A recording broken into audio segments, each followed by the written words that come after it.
Good morning, friends. Nowadays our Indian governments fighting with the terrorism, nationalism, and so many issues there is in India. But you need to support to our Prime Minister. And a major issue, the Kashmir. Because we can say in English, Kashmir is the bone of contention between India and Pakistan. Kashmir is the bone of contention between India and Pakistan, यानी कि कश्मीर जो है वो India और पाकिस्तान के बीच में झगड़े की मेन जड़ है। ये बहुत ही अच्छा इडियम्स भी है आप लोगों के लिए, और स्पीकिंग इंग्लिश में करना है तो जो मेन इशू है उसको आप यहाँ रख सकते हैं, और वो इशू जिसके अंदर है उसको आप जिनके बीच में है वो यहाँ रख सकते हैं आप। कैसे? जैसे Kashmir is the bone of contention between India and Pakistan, यानी you can say property is the bone of contention between two brothers, right. यानी कि जो इशू है वो यहाँ रख सकते हैं आप, और जिनके बीच में है वो यहाँ रख सकते हैं आप। बहुत ही अच्छा है। तो Kashmir is the bone of contention between India and Pakistan, यानी को reverse waters is the bone of contention between to states. नदियाँ, पानी, आजकल दो स्टेटों के बीच झगड़े की जड़ है। In some time in college we can say someone is the bone of contention between two friends. So we can say जो मेन इशू है वो यहाँ रखिए आप, जिसके बीच में वो यहाँ रखिए आप। Clear? So Kashmir is the bone of contention between India and Pakistan. ये इंडिया और पाकिस्तान के बीच झगड़े की जड़ भी है, और इसको सॉल्व आउट किया जा रहा है धीरे धीरे।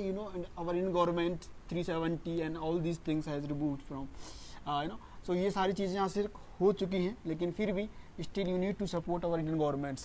Clear? So till now we have done ERM, has, have, do, does and did. जब मैं कोई काम कर रहा हूँ, आई एम डूइंग, मैंने काम कर दिया है। आई हैव डन, मैं रोज करता हूँ। आई डू, और मैंने कल किया था, आई डिड। क्लियर? तो ये प्रैक्टिस कीजिएगा आप, आपको समझ में आ जाएगी इंग्लिश के लिए। आज आपके लिए बेहतरीन क्लास है। We will talk about your future. भविष्य में क्या होने वाला है वी डोंट नो, बट आपको पता रहेगा आज क्या होने वाला है। सो जब भी हम फ्यूचर की बात करेंगे तो आपको आई विल बोलना है, और यहाँ पे एक्शन रखना है first form. Clear? I will और वो एक्शन। जैसे आपने कहा कि मैं कल जयपुर जाऊंगा, तो I will go to Jaipur tomorrow. कैसे बोलेंगे? I will go to Jaipur tomorrow. I will go to Jaipur tomorrow, right. Tomorrow, ये टुमारो के स्पेलिंग थोड़ा सा ढंग से देख लीजिएगा। TOMORRO, बच्चे डबल आर उल्टा कर देते हैं। So I will go to Jaipur tomorrow, मैं कल जयपुर जाऊंगा, राइट। मैं आपसे कल मिलूंगा, आई विल मीट यू। कैसे बोलेंगे? I will meet you tomorrow. I will meet you tomorrow. ठीक है, मैं आपसे कल मिलूंगा। और अगर नहीं मिलूंगा तो डेफिनेटली आपको विल मिल चुका है, और इसमें आपको नॉट लगाना है।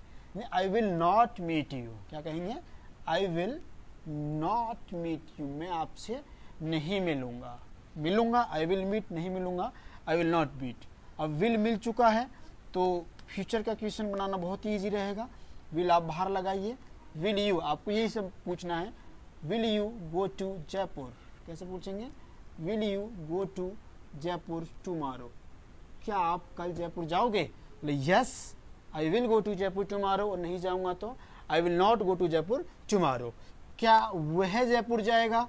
अब हम फ्यूचर में थर्ड पर्सन के लिए, सेकंड पर्सन के लिए, सबके लिए हम विल यूज करते हैं। सैल आता है आई के साथ में, लेकिन nowadays in speaking you can से विल ऑलवेज यूज विल, यानी हम विल यूज करेंगे सबके लिए। स्पीकिंग के अंदर कोई दिक्कत नहीं है। So I will go to Jaipur, he will go to Jaipur. क्या हो जाएगा?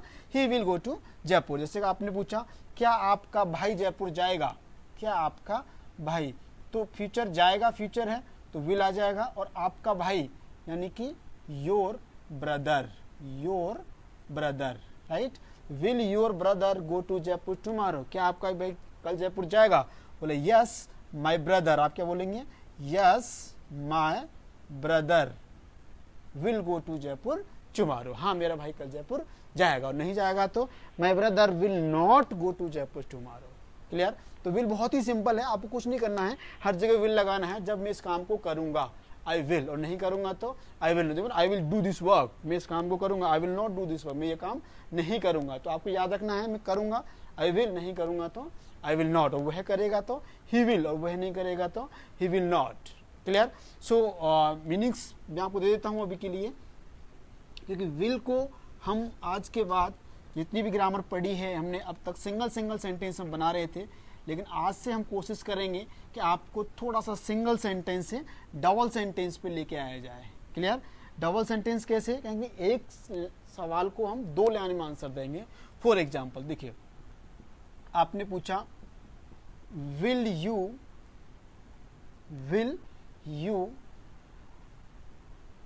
Play cricket. देखो बहुत ही सिंपल एग्जांपल दे रहा हूं मैं, समझ में आ जाएगा। नए मीनिंग्स आप यूज करना जो मैं लिखाता हूं। तो विल यू प्ले क्रिकेट, क्या आप क्रिकेट खेलेंगे? अब आपको दो लाइन में आंसर देना है इसका। मतलब आई विल नॉट प्ले क्रिकेट, बोलो सॉरी रिपीट कीजिएगा, आई विल नॉट प्ले क्रिकेट। क्या बोलेंगे?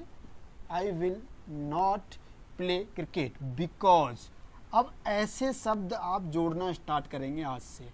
बिकॉज मतलब क्योंकि हमने कहा ना पहले एक लाइन में सीखेंगे आंसर, फिर दो लाइन में, फिर तीन, फिर पैराग्राफ, धीरे धीरे स्पीकिंग बढ़ जाएगी आपकी। So will you play cricket, क्या आप क्रिकेट खेलेंगे?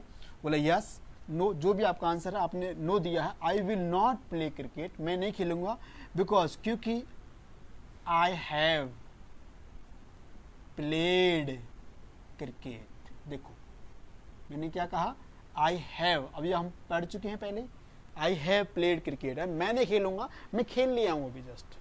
क्लियर है? मैं नहीं खेलूंगा, आई विल नॉट प्ले। क्यों नहीं खेलेंगे? क्योंकि because I have played cricket, क्योंकि मैंने क्रिकेट खेल लिया है। समझ में आ गया आपको? सेकंड देख लो एक और प्रैक्टिस के लिए। फॉर एग्जाम्पल आपको डिड से सवाल बनाना है। मैंने आपसे पूछा डिड यू एडमिट मिस्टेक। अब देखो मैंने आपको मीनिंग्स लिखाए थे, ये सारे याद हो गए होंगे आपको। डिड यू एडमिट मिस्टेक, क्या आपने गलती मानी थी? ये मेरा सवाल है। अब आपको ये थोड़ा सा बढ़ चढ़ा के आंसर देना है। बोले यार आई डिड नॉट मिस्टेक, क्या बोलेंगे? आई डिड नॉट, मैंने नेगेटिव दे दिया, I did not admit mistake. Clear? I did not admit mistake, मैंने नहीं मानी थी, बट लेकिन यू नो, लेकिन बट ही। अब हम थर्ड पर्सन को दे रहे हैं, मैंने नहीं मानी थी, I did not mistake, but उसने मानी थी, बट ही एडमिटेड। देखो पास्ट में दे दिया मैंने आंसर, कोई दिक्कत? ही एडमिटेड मिस्टेक। क्लियर? वैसे भी सवाल पास्ट का है तो आंसर पास्ट दे सकते हैं आप। So did you admit mistake, क्या आपने गलती मानी थी? आपने कहा मैंने तो नहीं मानी थी, I did not admit mistake, लेकिन उसने मान ली थी यार, बट ही एडमिटेड मिस्टेक, उसने गलती मान ली थी। क्लियर है? उम्मीद करूंगा आपको दो लाइन में आंसर देना आ रहा होगा। आप प्रैक्टिस करना इस चीज़ की कि हम दो लाइन में आंसर कैसे दे सकते हैं। प्रैक्टिस करेंगे तो ही आपको इंग्लिश में थोड़ी सी जो हेजिटेशंस हैं, आप नहीं बोल पाते हैं, उसमें इम्प्रूव होगा। क्लियर? इम्प्रूव करने के लिए just you need to speak in English. ज़रूरत है आपको, आप बोलिएगा, बोलते रहेंगे आप तो वैसे ही समझ में आ जाएगा आपको। ठीक है? चलिए कुछ मीनिंग्स हैं। Tidy the room,